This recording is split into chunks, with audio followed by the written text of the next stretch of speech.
Yes, magandang umaga po sa inyong lahat. Tayo po ay yumuko at manalangin. Dakilang Diyos na makapangyarihan sa lahat, maraming salamat pong muli sa pagkakataong ito na muli kami ay magkapag-aral ng iyong salita. Panginoon, pagkalooban mo ako ng wisdom sa pag-aaral na ito, Panginoon, upang mahihayag ko ng maayos ang mga pagtuturo ng iyong salita.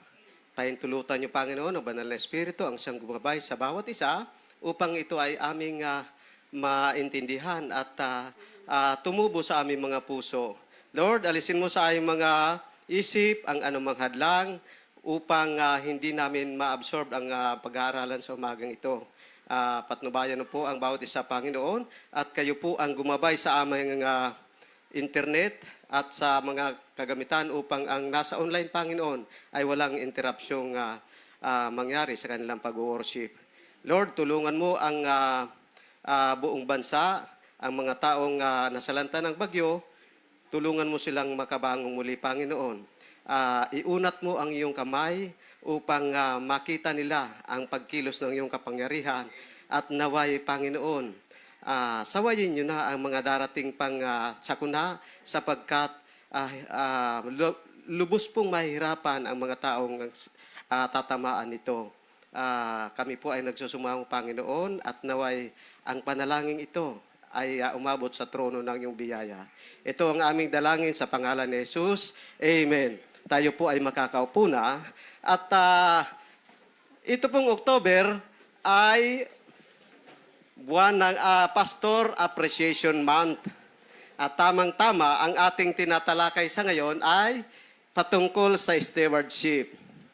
Ako po ay nagpapasalamat sa Diyos sapagkat binigyan tayo ng shepherd na nangangasiwa sa atin.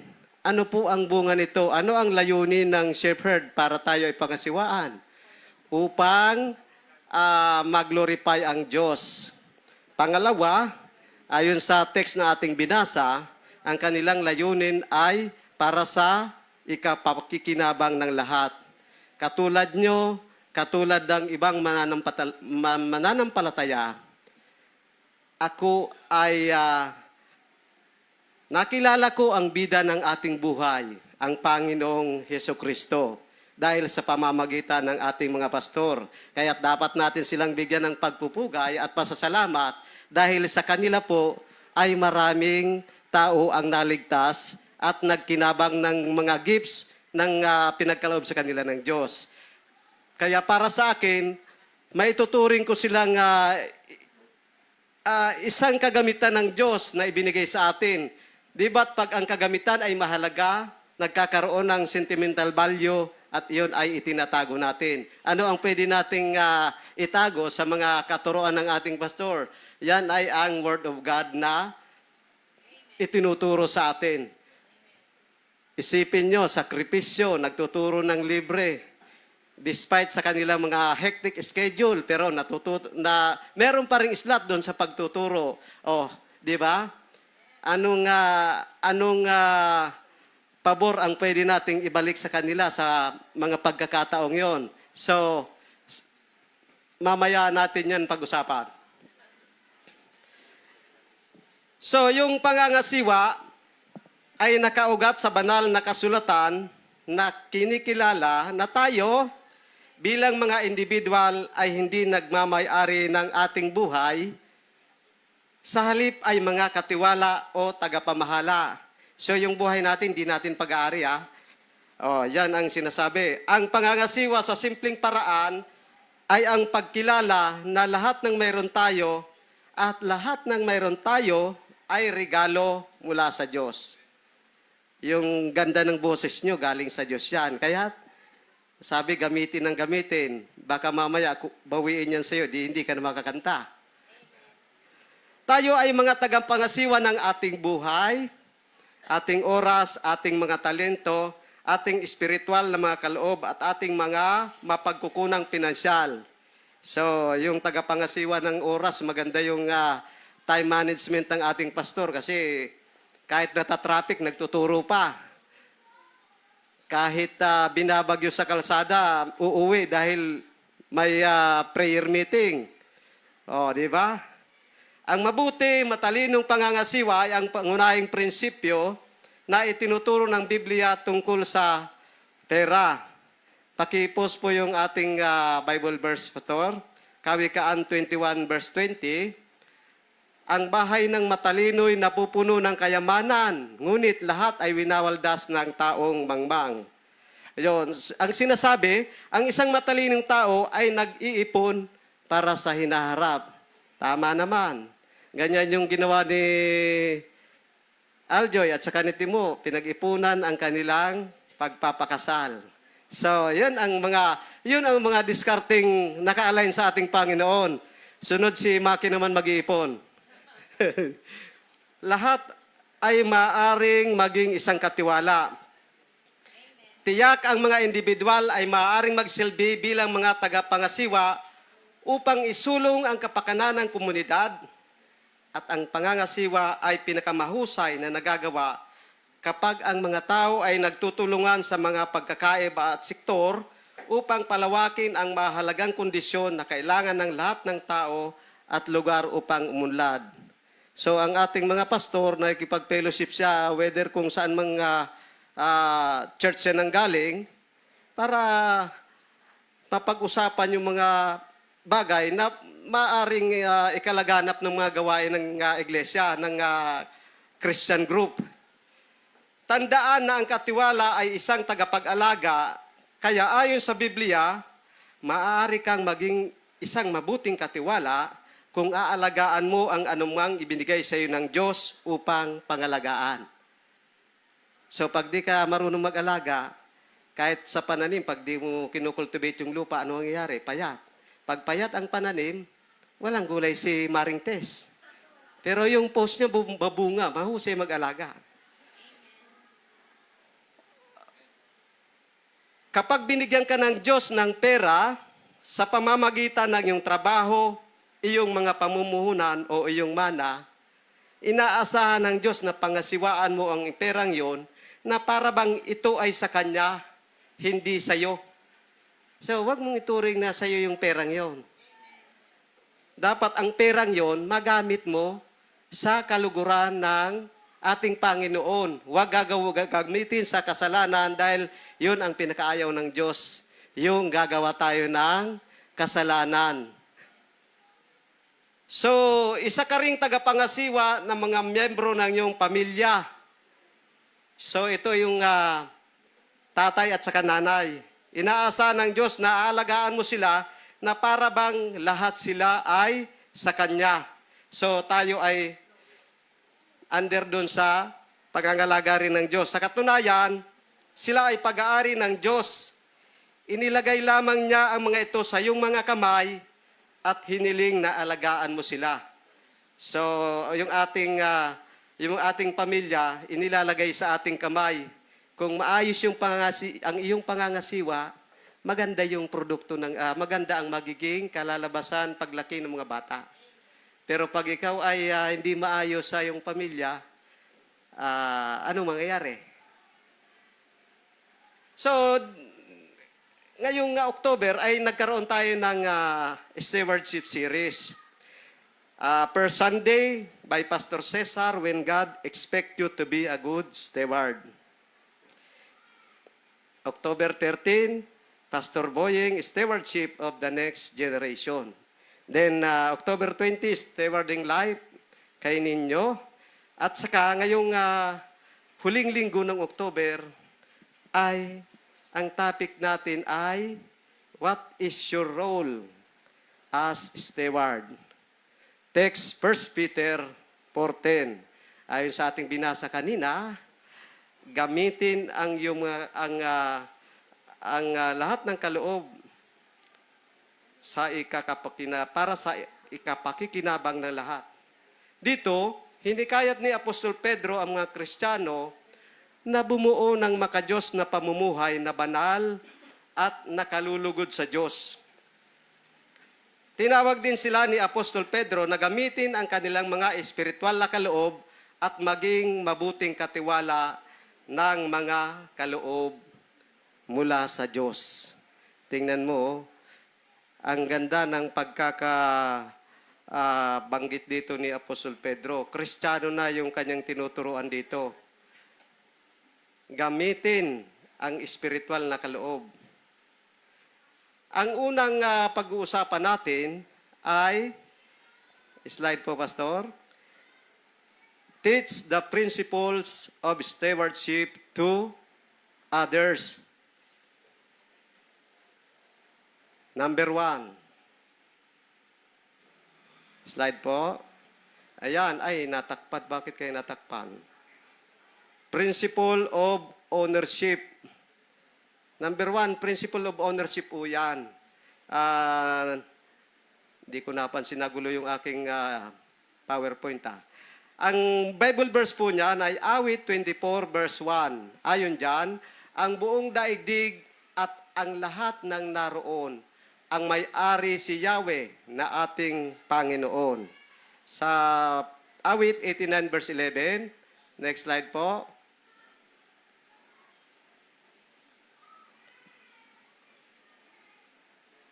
Pakipindot po, Pastor. Yan. Sayo ang langit, sayo ang lupa, ang buong daigdig, ikaw ang may likha. Lahat ng narooy, sayo nagmula. So, ibig sabihin, principle of ownership, lahat ng bagay dito sa mundo ay pag-aari ng Panginoon. Maging ang ating buhay ay pag-aari ng Panginoon. Tanong, bawal sumagot si Papa Arman at saka mga pastor.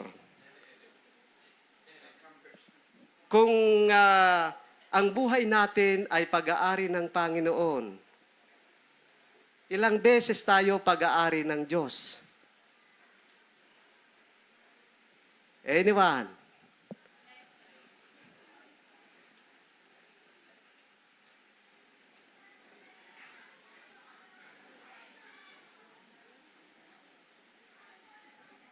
Walang sasagot?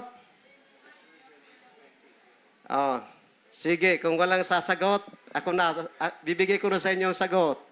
2 beses po. Una, by virtue of creation. Pangalawa, by virtue of redemption. Di ba? 2 beses tayo pag-aari ng Diyos, kaya huwag tayong gagawa ng hindi naka-align sa Kanya. Grabe. Nilikha na tayo. Nung tayo nagkasala, dapat itatapon na tayo ng Panginoon. Pero by virtue of redemption, inari niya pa rin tayo. Oh, di ba? Ang sinasabi sa John 1:12, sino mang sumampalataya ay binigyang karapatang maging anak ng Diyos. Pangalawang prinsipyo, principle of humility. Kababaang loob. Ayan, no? Kawikaan 3 verse 5. Kay Yahweh ka magtiwala, buong puso at lubusan, at huwag kang mananangan sa sariling karunungan. Sa verse 6 po, next slide. Yan, sa lahat ng iyong gawain, siya nga'y alalahanin upang ika'y patnubayan sa iyong mga tatahakin. Anong ibig sabihin? Pangangasiwa ng may mapagpakumbabang puso na may pagkilala sa ating pagtitiwala sa Diyos. Di ba? Pagka sabihin mo, ay, kaya ko yan, malakas ako. Nako, hindi na yun para sa kalooban ng Diyos. Nako, pagbubuhat na ng sariling upuan yun, wag. Hayaan mo yung ibang tao pumuri sa iyo. Katulad ng pastor, bigyan natin ng papugay mamaya kasi sila yung may malaking parte sa buhay natin. Hindi tayo narito kung wala yung pagpupursige, pangangasiwa ng ating mga pastor. Di ko naman binubuhat ang kanilang bangko. Yun ang nakikita ko sa pangangasiwa nila. Number 3, principle of diligence. Ano pag sinabing diligence? Ito yung kasipagan. Sino ba masipag dito? Sino ba yung tipong tanghali, di inaabot ng pagsikat ng araw sa higaan? Baka pag may pasok lang sa school, kailangan everyday. Oh, yan, 1 Peter 4:10. At saka yung 2 Timothy 2 verse 15, sikapin mong maging kalugod-lugod sa paningin ng Diyos. Isang manggagawang walang dapat ikahiya at tapat na nagtuturo ng katotohanan, kasipagan. Yan ang susi ng tagumpay. Yung mga tao, kahit mababa ang pinag-aralan, pagka masipag, umaasenso sa buhay. Maraming nagagawa, marami ng business ngayon online. Mamuhunan ka lang ng 1,000, meron ka ng scramble, pwede mong ilako dyan. Sige nga. Magkano ang puhunan? Sino gusto mag-scramble? Oh. Kasipagan na isang paraan ng paggalang sa Diyos at pag-aambag sa kapakanan ng iba. Naalala ko yung dishwashing liquid ni Mama Tess. Yun ang taong masipag, kahit hindi para sa kanyang kabuhayan, ginagawa niya dahil para sa church. Nangangasiwa siya sa ikalalago ng church. So, ang apat, principle of multiplication. Tingnan natin ang Genesis 1 verse 28a. At sila'y pinagpala niya, sinabi niya, magpakarami kayo at punuin ninyo ng iyong mga anak ang buong daigdig. So dumami na tayo. Dumami ng dumami. Ngayon, palagay ko kung magsusulat ng Biblia, principle of subtraction na. Kasi puno na yung mundo eh. Alam niyo ba dahil napuno na ng tao ang mundo, tapos nag-umunlad na ng umunlad ang technology, ano ang resulta? Yung mga puno, pinutol. Yung mga daanan ng tubig, yung lupa, tinabunan. Ano ang resulta? Baha. So, yung pangangasiwa doon, mukhang may mali na. Dahil hindi mo dapat sakupin yung parting tubig, kasi babalik din yan sa'yo. Oh. Bahagi ng Christian stewardship ang ating direktiba na may pasasalamat na gamitin ang mga kaloob na ibinigay sa atin ng Panginoon upang madagdagan at paramihin ang mga kaloob na iyon para sa kaluwalhatian ng Diyos. Yung pagmumultiply ng blessing na binibigay sa atin ng Diyos, ng mga gifts, kailangan gamitin yun at maparangalan ang Diyos. Ganun ang sinasabi ng principle of multiplication. Ito, number 5, principle of planning. Ayan, mga Kawikaan 25 verse 5, ang mabuting pagbabalak ay pinapakinabangan, ngunit ang dalos-dalos na paggaway walang kahinatnan. Pangalawa, Jeremiah 29 verse 11, sapagkat batid kong lubos ang mga plano ko para sa inyo, mga planong hindi ninyo ikasasama, kundi para sa inyong ikabubuti. Ito'y mga planong magdudulot sa inyo ng kinabukasang punong-puno ng pag-asa. Di ba yung church natin, pagpasok ng taon, meron na tayong planning. Yung pagpapakasal ng bagong manganganak ng mag-asawa, plinano ng matagal, ano ang resulta? Maganda.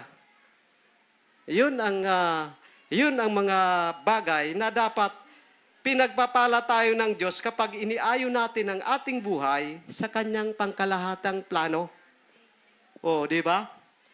Pagka gagawa ka ng wala kang plano, hindi magandang pagkakayari. Katulad ng prayer meeting namin kagabi, yung isang bahay na hindi nagiba, maraming kabahayan, pero pagkatapos ng hurricane, isang bahay na lang nakatayo. Kasi ang turo sa amin ni Pastor Boying, nakaplano ang bahay na yun, nakasunod sa structure at nakasunod sa government standard na ganito ang gawin mong bahay, kahit daanan ka ng hurricane, nakatayo pa rin yan. So tayo, dapat nakatayo tayo sa bato ng pananampalataya sa Panginoong Jesucristo, para hindi tayo nagigiba kahit may mga bigati sa ating buhay. Number 6, Principles of accountability. Yan, Matthew 25 verse 29. Sapagkat ang mayroon ay bibigyan pa at mananagana, ngunit ang wala, kahit ang kakaunting nasa kanya, ay kukunin pa. So, mag-ingat tayo. Pag hindi natin pinangisiwaan ng maayos ang mga gifts na pinagkaloob sa atin ng Panginoon, pag nagkita kayo sa iyong doon sa pagharap mo sa Kanya, ano ang ginawa mo? Huwag natin gayahin si Juan Tamad, humiga lang sa ilalim ng bayabas para hintayin malaglag yung bunga. Dapat may pagkilos. Tingnan mo, yung pulse mo dyan, dahil sa iyong pagkilos, nawala na. Nawala na yung remembrance nung, anong bagyo ba yun? Number 7, principle of rewards. Colossus 3 verse 23, anuman ang iyong ginagawa, gawin ninyo ng buong puso na parang sa Panginoon kayo naglilingkod at hindi sa tao. Sa 24, sapagkat si Kristo ang Panginoong pinaglilingkuran ninyo at alalahanin ninyong pagkakalooban kayo ng Panginoon ng gantimpalang inilaan niya para sa inyo. Yan. Sabi kanina sa ating binasa, good and faithful servant. Doon sa dalawa na kumilos. Doon sa isa, lazy and wicked servant. Ano nangyari? Tinapon sa kadiliman. Huwag tayong maging gumaya doon. Number 8, principle of environmental stewardship. Ito na, Genesis 2:15. Ano sabi dyan? Inilagay ng Panginoong Yahweh ang tao sa halamanan ng Eden upang ito'y pagyamanin at pangalagaan. Yan. Worth it, sabi. Tama, pagyamanin, pangasiwaan at pamahalaan ang kanyang nilikha. Dahil tayo rin ang magkikinabang niyan. O, pag nagtanim ka ng marami, maiwan mo yan niya, di mapakinabangan ng anak mo. Ganun po.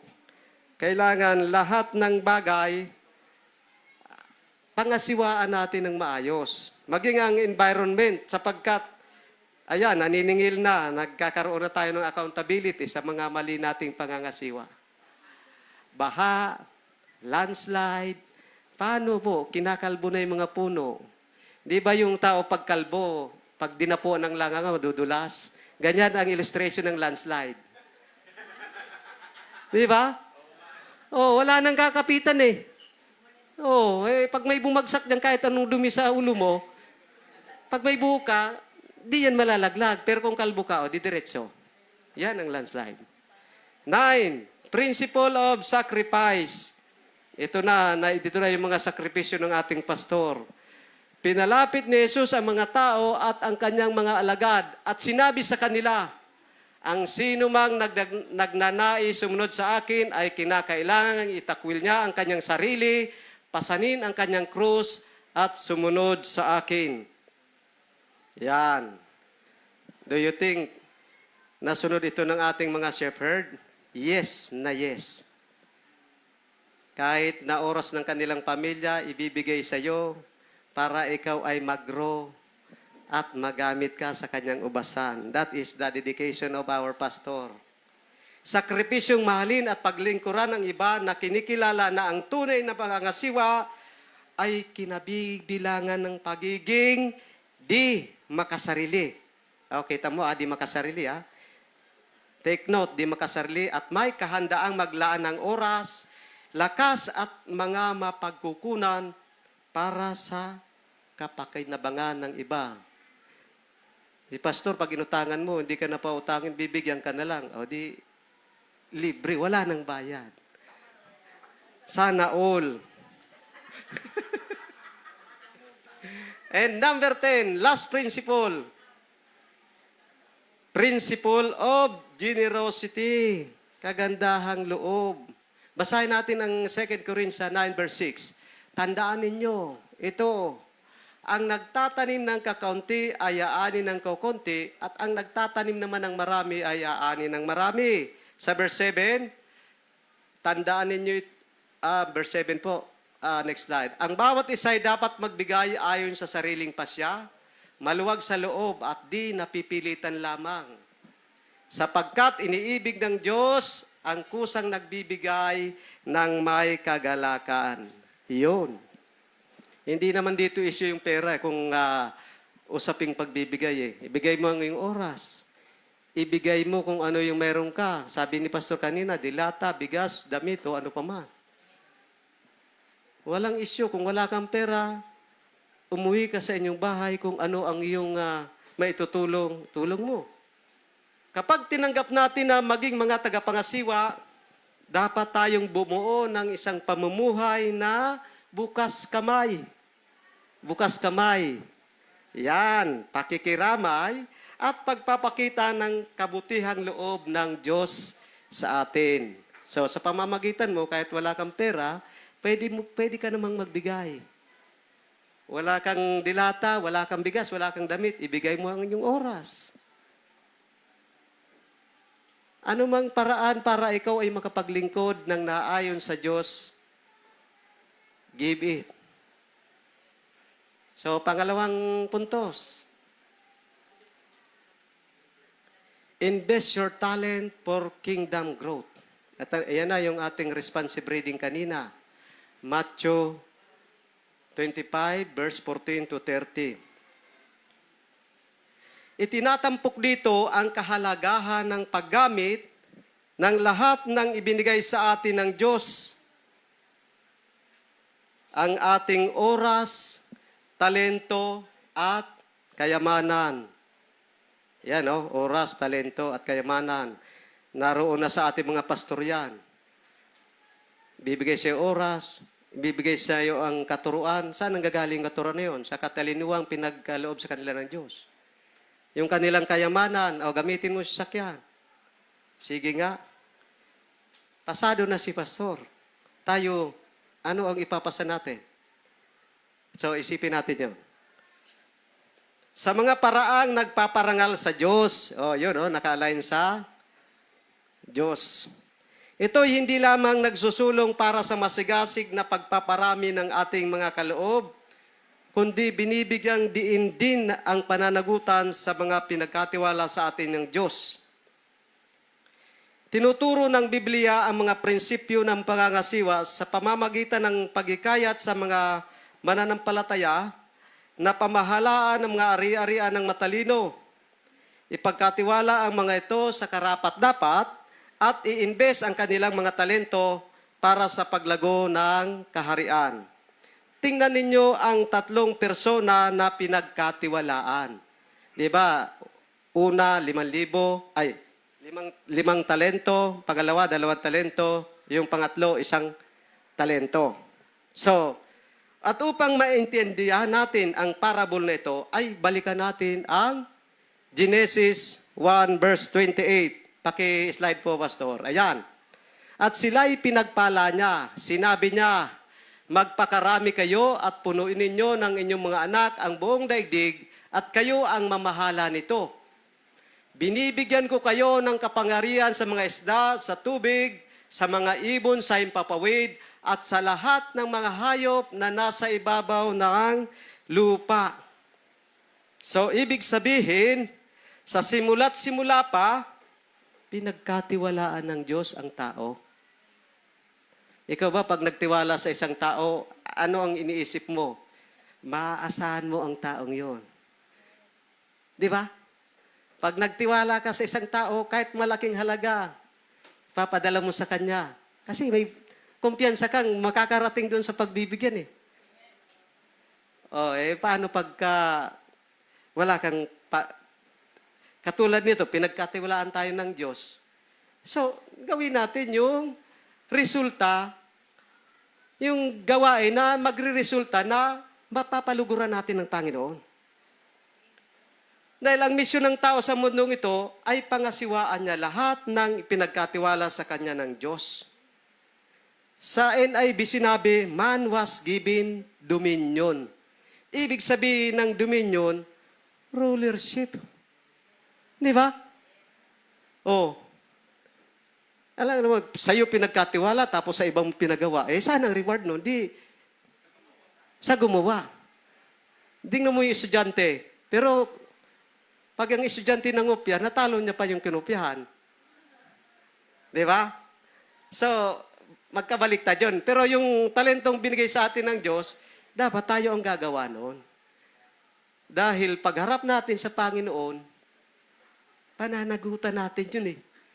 Sabi nga ni Pastor, kung namatay kang mahirap dito sa mundong ito, kasalanan mo na yun kasi hindi mo pinangisiwaan yung mga pagkakataon na regalo ng Diyos na ibinigay sa iyo. Tama, di ba? Nasa atin ang pagkakataon para kumilos upang gawin ang ikaunlad ng buhay natin. Pero kung nagkamali ka sa pangangasiwa, katulad sa isang negosyo, darating tayo sa bankruptcy. Mauubos ang puhunan. Di ba? So, sige. Basahin po natin ang awit 115 verse 16. Yan. Si Yahweh ang may-ari ng buong sangkalangitan, samantalang ang daigdig sa tao niya ibinigay. Tingnan mo, daigdig ibinigay sa tao. So, ibig sabihin, napakalaki ng responsibilidad ng tao sapagkat ipinagkatiwala ng Diyos sa kanya ang daigdig. Biro mo, daigdig na. O, bukod sa pinagkatiwala sa iyo ang daigdig, binigyan ka pa ng karunungan para pangasiwaan mo yun. Saan ka pa?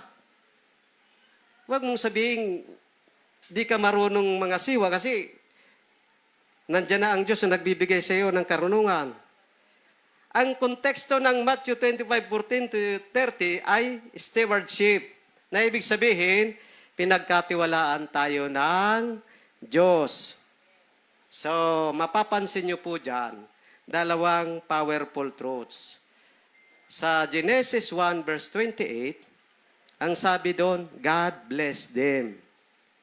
Ibig sabihin, ang Diyos ang nagbigay sa atin ng pagtitiwala at the same time, binigyan tayo ng ability. Di ba? So, sabi dyan, binigyan niya ang katiwala sa Mateo verse 25:14-18. It's according to his ability, sabi naman sa verse 16-17. Ang kwento po dyan sa verse 14, ang paghahari ng Diyos is like a man going to a journey who called his servants and is entrusted his property to them. Kaya binigyan niya ng 5 talents, 2 talents, yung isa naman ay binigyan ng 1 talent, yung kanyang mga tauhan, 3 tauhan. So, yung katumbas na halaga sa panahon natin ngayon, yung 5 talents ay 5,000 salaping ginto. Yung 2, 2,000 salaping ginto, at yung isa, 1,000 salaping ginto. Kaya po lamang, iba-iba ang kanilang outcome ng mga ipinagkatiwala sa kanila. So siguro, naiisip ko, kaya siguro iba-iba yung binigay sa ating pangalan dahil iba-iba rin yung gifts na ibinigay sa atin. So iba-iba rin yung pagkilos. Yung nabigyan ng 5 at 2 talent, sabi ng Biblia, ay kumilos kaagad at kumita. So daig ng maagap ang masipag. Kumilos ka agad. Subukan mo. Pagka ikaw ay nag-tricycle, lumabas ka ng alas 4 madaling araw. Bago sumilang yung sikat ng araw, meron ka ng 200. Yung ibang driver tulog pa. O, di, kumilos ka agad, kumita ka na. O, makikita nyo po, ni-reward sila nung bumalik ang master nila. Sabi sa verse 21, slide po, Pastor. Ayan, sinabi sa kanya ng Panginoon, magaling, tapat at mabuting lingkod. Halika. Ayan na, nag-celebrate na sila. Makihati ka sa aking kagalakan. Naging tapat ka sa konting halaga, kaya gagawin kitang tagapamahala ng malaking halaga. Di ba? Subukan mo yung inutusan mo, nagawa niya ng maayos yung ipinapagawa mo. Di ba? May kagalakan sa puso mo, halika, magmerienda ka muna. May kaping barako dito. Masarap to. Sige. Wow. Pagka ikaw ay nagalak doon sa pinagkatiwalaan mo, kahit sa atin, sino man sa atin, nagkakaroon tayo ng puso na suklian ang kanyang kabutihan sa atin. So how much more dito? Sige po, sa verse 22. Ayan. Lumapit din ang tumanggap ng 2,000 salaping ginto at ang sabi, Panginoon, ito po ang iniwan ninyo sa aking 2,000 salaping ginto. Ito naman po ang 2,000 salaping ginto na tinubo nito. So may kita. May kinita yung unang dalawang katiwala. Limang talent naging 10. Yung dalawa naging 4. Then, sabi ng Panginoon, sa verse 23, sinabi ng kanyang Panginoon, magaling, tapat at mabuting lingkod. Naging tapat ka sa kaunting halaga, kaya't pamamahalain kita sa malaking halaga. Makihati ka sa aking kagalakan. Natuwa rin yung Panginoon sa pangalawa. Di ba? Then, ang resulta, dahil success yung unang pag-iwan niya ng pera, binigyan pa siya ng bagong pamamahalaan. Dahil meron ng prueba eh. May prueba na magaling itong tao na to. Yung iiwan kong pera, nagiging doble. So, pagka ganung bagay, kahit ikaw naman, nakita mo yung anak mo, masigasig sa pagtatrabaho, pag-aaral, may mataas na grades. Yung baon mong 100, dinodoble mo na eh. O anak, para di ka magutom, para lalong tumaas yung grades mo. Sabi ng Panginoon, well done, good and faithful servant.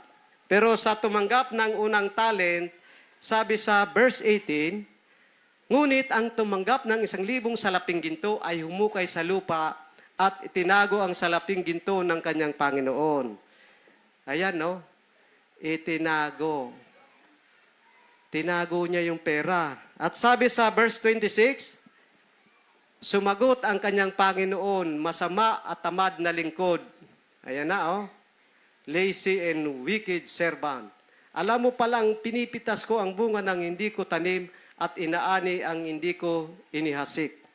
Sabi sa verse 30, sinundan pa ng lalong kinapahamak niya.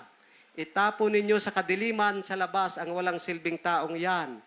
Dooy mananangis siya at magngangalit ang kanyang mga ngipin. So, haantayin pa ba nating mangyari sa atin yan? So, kung ano yung talent mo, kilos na agad, ibalik natin yon para mapapurihan ng ating Panginoon. Huwag nating sayangin. Pag tinapon tayo doon sa dilim, naku po, forever na tayo doon. So, mapapansin nyo dito yung lesson sa buhay nila. Napakahalaga. Pare-pareho naman silang binigyan ng salaping ginto. Binigyan sila ng talento ng panahon na yon. Kaya lamang, yung response nila ay magkaiba. At dito po, mapapansin nyo, bakit po yung galit na lam ng master ay ipinakita niya doon sa servant na hindi ginamit yung talent na ibinigay sa kanya. So, maiintindihan na natin ngayon kung bakit po, unang-una, tayo ay talagang katiwala. Sabi nga kanina, sa binasa natin, he was given dominion, rulership. Blinis siya ng Diyos. Lahat tayo, blinis ng Lord ng resources, abilities, and even gifts.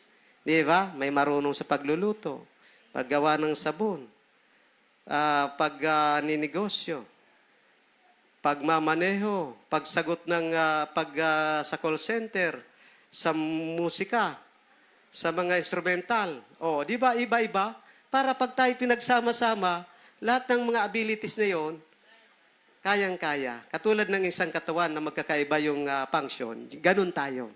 So, lahat tayo binibigyan ng Diyos ng kakayahan kapag tayo na born again.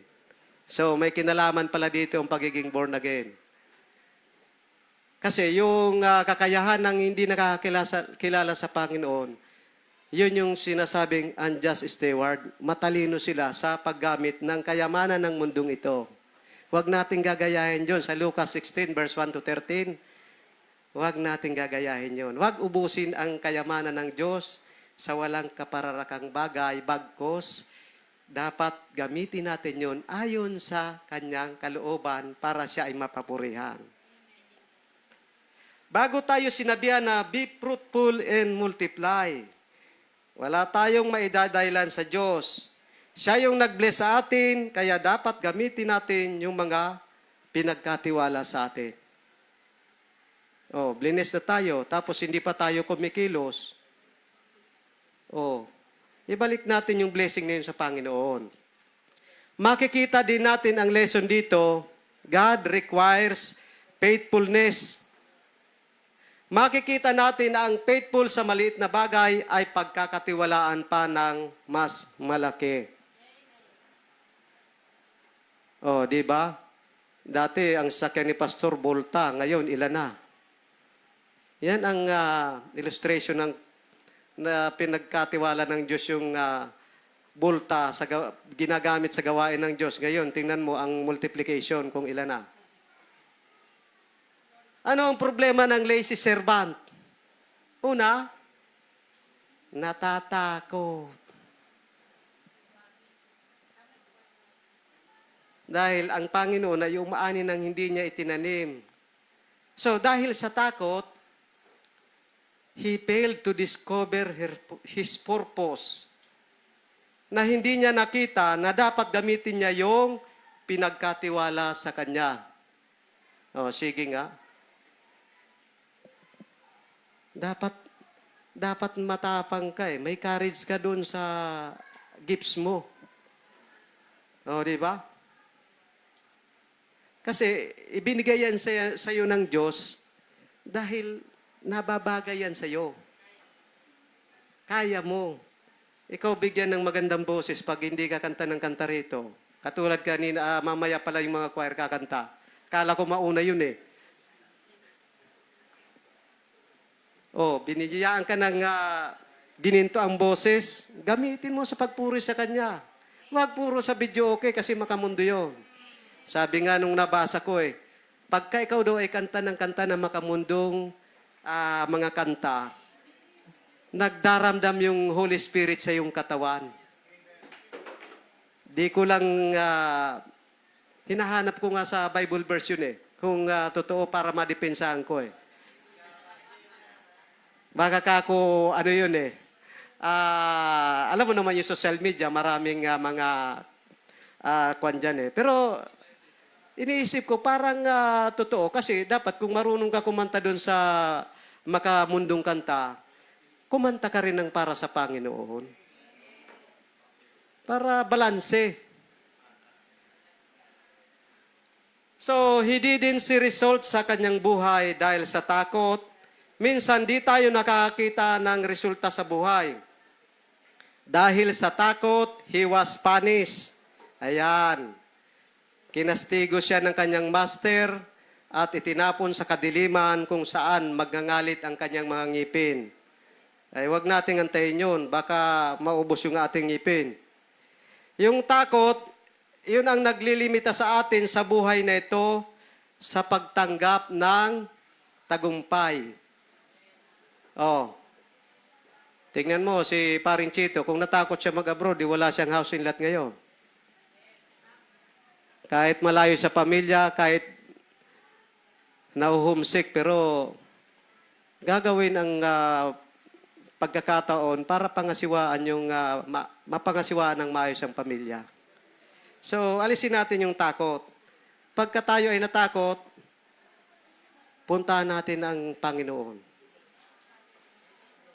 So, lesson sa dalawang alipin na pinagkatiwalaan, sabi sa verse 15 to 16 na kumilos agad. They act in faith, sapagkat pag ikaw ay may pananampalataya, kikilos at kikilos ka kaagad sa buhay na ito, sapagkat naniniwala kang blines ka ng Diyos at ang mga pinagkatiwala sa iyo ay imumultiply niya. O, di ba? Yung dishwashing liquid, marami nang na-multiply yun. Tingnan mo, kung hindi kumilos yung mga kamay nung nangasiwa noon. Kaya, alam mo, ang pag-asenso sa buhay na ito, hindi naman kaagad mag-uumpisa sa malaki. Mag-umpisa ka sa maliit na negosyo. Then, di mo namamalayan, paunti-unti, lumulobo na siya. Ganon yun. Huwag natin kaagad hangarin yung malaki. Sa maliit muna tayo mag-umpisa. Katulad ng batang nag-aaral, grade, nursery, pataas nang nag-i-elevate siya habang lumalaki. Ganon po yung negosyo habang tumatagal. Pag maayos yung pangangasiwa, successful po tayo. Ano ang itinuro ni Jesus tungkol sa pangangasiwa? So, ang mga alipin na matalinong namumuhunan at nagparami ng kanilang mga talento ay pinupuri sa pagbabalik ng Panginoon. Pag maayos yung pangangasiwa natin, pagdating dun sa pagharap natin sa Panginoon, how are you, good and faithful servant? Aba, magandang greetings yun ah. Pag hindi mo pinag-isawaan, how are you, lazy and wicked servant? Alin sa dalawa ang gusto ninyo? Yung good o lazy? Okay, good. Habang ang naglilibing ng kanyang talento ay sinasaway. Kaso, sinaway ka, huli na, andun ka na sa kadiliman. Ginamit ni Jesus ang talinghagang ito upang ipahiwatig ang kahalagahan ng paggamit ng bigay Diyos. Take note, bigay Diyos na mga kakayahan at mga mapagkukunan para sa kapakinabangan ng kaharian. Ayon sa 1 Peter 4:10, ikapakikinabang ng lahat. Pag ginawa mo yun, hindi lang lahat nagkinabang, pati kaharian. So, magandang bagay, di ba? So, pangatlong puntos. Malapit na tayo. Serve others with all your heart as unto the Lord.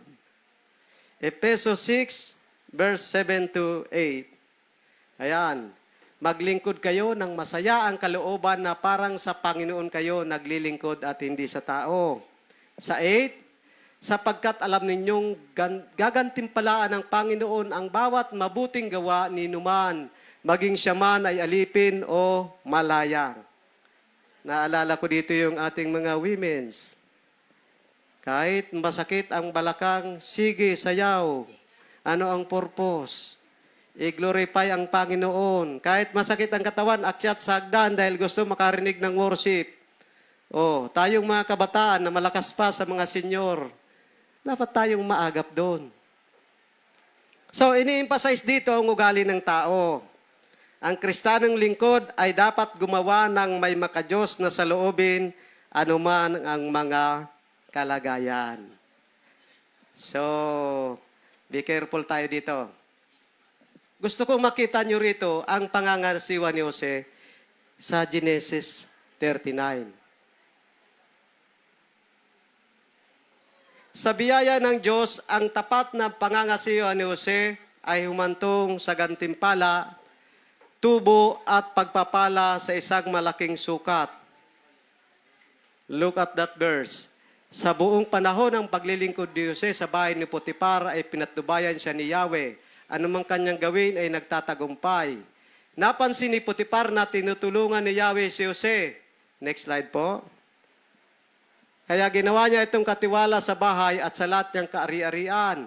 Mula noon, dahil kay Jose, ay pinagpala ni Yahweh ang buong sambahayan ni Potiphar, pati ang kanyang mga bukirin.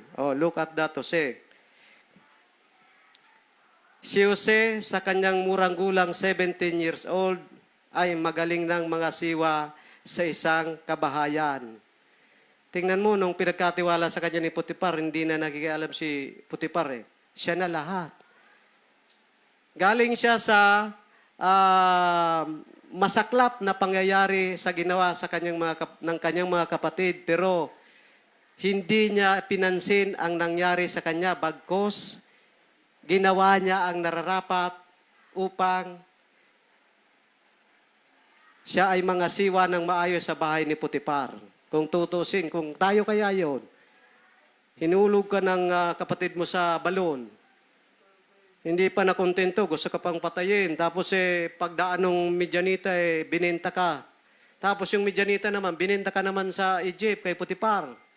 Pero tingnan mo ang nangyari. Nagsentimiento ba siya sa ginawa ng kanyang kapatid? Hindi. Itinuloy niya ang kanyang buhay at nagkaroon pa ng magandang resulta. Ayan, no? Pinagkatiwala ni Putipar kay Jose ang lahat maliban sa pagpili niya ng kanyang kakainin. Si Jose matipuno at magandang lalaki. Oh, ayos, ganda lalaki. So si Putipar at ang kanyang sambayan ay nakinabang ng malaki sa ilalim ng pamamahala ni Jose. Next slide po, Pastor. Ayan, no? Ngunit si Jose ay hindi pinabayaan ni Yahweh. Ang bantay ng bilangguan ay naging napakabait sa kanya. Si Jose ay ginawa niyang tagapamahala ng lahat ng mga bilanggo at siya ang tanging nagpapasya kung ano ang gagawin sa loob ng bilangguan. Hindi na halos nakikialam ang bantay ng bilangguan sa ginagawa ni Jose sapagkat si Yahweh ay kasama nito at pinagtatagumpay siya sa lahat niyang gawain. Tingnan mo, kahit saan siya mapunta. By the way, nakulong si Jose nang wala siyang kasalanan katulad ng ating Kuya Ronron. Napagbintangan siya ng asawa ni Putipar na hindi naman totoo. Almost 2 years siyang nakulong. Pero sa kabila ng mga nangyayari sa kanyang buhay, go straight pa rin siya. Hindi siya nag-isip ng negatibo sa kanyang buhay at tingnan mo, lagi siyang sinasamahan ng Diyos. Ang bantay ng bilangguan at ang iba pang mga bilanggo ay tinulungan ng katapatan ni Jose. Yan yung nabasa natin. Dito naman sa Genesis 41:40, sa bandang huli ay muli nating nalaman na si Jose ay itinatag sa sambahayan ni Paraon. Ikaw ang pamamahalain ko sa buong bansa at susundin ka ng lahat.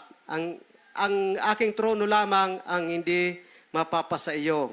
Tingnan nyo kung paano pinagpala si Jose sa kanyang pangangasiwa. Una sa sambayan, pangalawa sa bilangguan, at ito na ang pangatlo, yung mabigat ng tasking sa kanyang buhay, pamahalaan ng syudad ng Ehipto, pangalawa sa gobernador. Tingnan mong elevation ang ginawa sa kanya ng Panginoon. Kasi puro kaluguran ng Diyos ang kanyang pinakita, kaya patuloy siyang sinamahan ng Diyos. Pinagpala ni Jose ang mga bansa sa pamamagitan ng pagbibigay ng butil sa panahon ng matinding tagutom. Una sa Ehipto, slide po, Pastor. Genesis 41:56, lumaganap ang tagutom sa buong bansa. Binuksan ni Jose ang lahat ng mga kamalig at pinagbilhan ng trigo ang mga taga-Ehipto. Palubha ng palubha ang tagutom sa buong Ehipto. Tapos sa Genesis 41:57, lumaganap din ito sa ibang mga bansa, kaya't ang mga mamamayan nila ay pumunta sa Ehipto upang bumili ng pagkain kay Jose. Tingnan mo ang naging tungkulin ni Jose. Nagamit pa siya doon sa pangangasiwa ng pagrarasyon ng mga pagkain doon sa mga bansang nagkulang sa pagkain. Kaya ano ang napansin nyo rito? Pag ang mga ginagawa mo ay nasa kalooban ng Diyos, patuloy kang nagbibigay ng kaluguran sa Kanya, patuloy Kanyang pagpapalain, kung ano man yung pangangasiwaan ay patuloy na nagsasucess, then itataas Kanya ng katungkulan upang lalong maraming pangangasiwa ang yung gifts na binigay siya ng Panginoon ay maraming magkinabang. Tama yung text natin, 1 Peter 4:10. Para sa ikapakikinabang ng lahat. Ano ang pagkakilala natin ngayon kay Jose? Si Jose ang pinakamagandang huwara ng isang pinunong Katiwala. Sa pagtitiwala na kasama niya ang Panginoon, pinangasiwaan ni Jose ang mga regalo, pagkakataon at mga ari-arian na ibinigay sa kanya ng Diyos, ng may kahusayan at katapatan. So tayo, kailangan maging tapat din tayo sa ating pangangasiwa sa mga pinagkaloob sa atin ng Panginoon. At mabisa niyang pinangasiwaan ang plano ng Diyos na iligtas ang Israel at Ehipto mula sa gutom. So lahat ng nangyari kay Jose ay magandang halimbawa na dapat tayo sa kabila ng mga nangyayari sa ating buhay ay huwag tayong panghinaan ng loob. Kung merong nangyari sa atin na mabigat sa ating kalooban, go straight lang sa ating Panginoon. Patuloy sa paggawa ng mabuti. Then later on, makikita mo yung reward. Mas lalong magandang resulta. Ang sabi kanina, pinagkatiwalaan ka doon sa maliit at naging successful ka, pamamahalain ka ng mas malaki. Di ba nangyari ito sa buhay ni Jose? Nag-umpisa sa kabahayan, sa bilangguan, then sa buong lalawigan ng Ehipto. Powerful na siya. Siya ang second to the governor. So, ano ang unang puntos natin?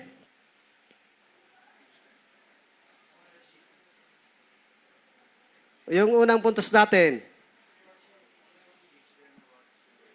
Teach the principle of stewardship to others. Pangalawa? Pangatlo?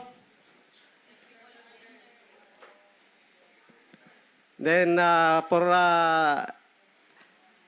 next slide please, Pastor, para sa ating pagtatapos. Yan. Matapos nyong mapakinggan ang tatlong paksa na ating tinalakay sa umagang ito, ito ang tanong ko sa inyo. What is your responsibility as steward of God? Next slide po. Ayan, muli nating basahin ang unang Pedro 4, talata 10. Bilang mabubuting katiwala ng iba't ibang kaloob ng Diyos, gamitin ninyo ang kakayang tinanggap ninyo sa ikakapakinabang ng lahat. Kasunod po, unang Korinto 4, talata 2, ang katiwala'y kailangang maging tapat sa kanyang Panginoon. Ano ang ibig sabihin? Use your gifts wisely. Then, pangalawa, prove it faithful. Yan po ang ating mensahe sa umagang ito. Tayo po ay tumayo at manalangin. Dakilang Diyos na makapangyarihan sa lahat, salamat sa inyong mga salita na aming napag-aralan sa umagang ito. Salamat po, Panginoon, sa iyong pagtitiwala na kami ay dapat kumilos kung meron kaming mga talent na nagmumula sa iyo. At ayon sa iyong salita, Panginoon, inyo pong imumultiply ito pag kami po ay inyong mapagkakatiwalaan. Tulungan nyo kami, Panginoon, na maisagawa namin ang maayos na pangasiwa, Panginoon, upang sa gayon ay magmana rin kami, Panginoon, ng mas malaki pang mga resources na dapat pangasiwaan. Lord, kayo po ang patuloy na magpala sa amin upang ang iyong salita, Panginoon, ay patuloy na magmanifest sa aming buhay. Teach us, Panginoon, empower us. Then muli, Panginoon, patuloy kong itinataas sa inyo ang mga biktima ng bagyo. Kayo nga po, Panginoon, ang patuloy na tumulong sa kanila sa kanilang pagbangon at ipuin po, Panginoon, ang kanilang mga puso na maging maayos ang kanilang mga pangangasiwa upang hindi sila maging accountability sa mga sa susunod na mga araw.